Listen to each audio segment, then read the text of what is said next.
Making a video on raised blocking. I have been soundproofing my room that I've created for a home theater room. You can kind of see all the different soundproofing models I got on here.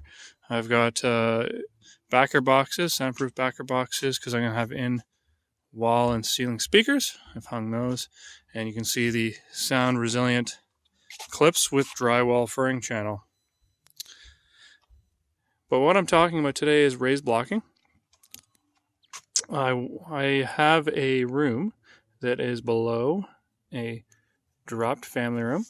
So that means I wanted to conserve some space. So what I've done is I've added these 2x4 blocks into the joists, and it allows me to raise my sound resilient clips as well as drywall furring channel, so that I'm going to just have a small 1/4 inch gap below the studs that I can hang my drywall off of, opposed to I would lose about 1.25 inches.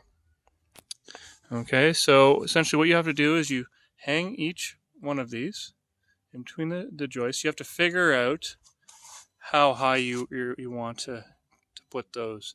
In my scenario, I wanted to leave a 1/4 inch, so I put them 1 inch up. And you have to remember that it tells you it should be about 8 inches from the stud wall. I probably put mine a little bit less, about 3 or 4 inches, just because I wanted it to be a little closer. And then every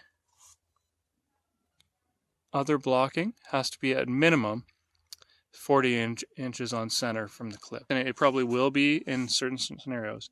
And then it needs to be every 24 inches along the joists. Okay, that's really important. I wanted to show you a couple of things that I created to make life easier when installing these. So this isn't a great one.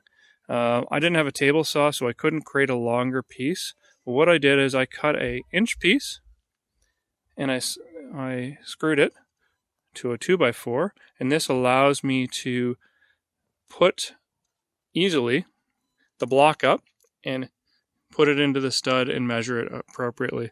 And it just really helps for making things a little bit faster and a little bit easier. All your joists are not going to be perfect, so it just allows you to make sure that that you can put it straight and align it properly. The other thing that I created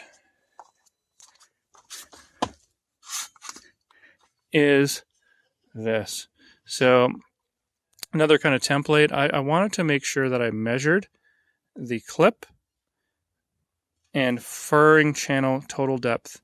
On a lot of things I read, it said it was 1.5 inches, and I wanted to make sure, just because not every drywall furring channel is the same, and I'm glad I did, because mine's 1.25 inches, not 1.5 inches. So I would suggest that when you're doing something similar, that you create a little template like this to help you. You can also put it inside the studs and put it up against your raised blocking, and make sure that you're comfortable with where it's at and that it is actually below the studs.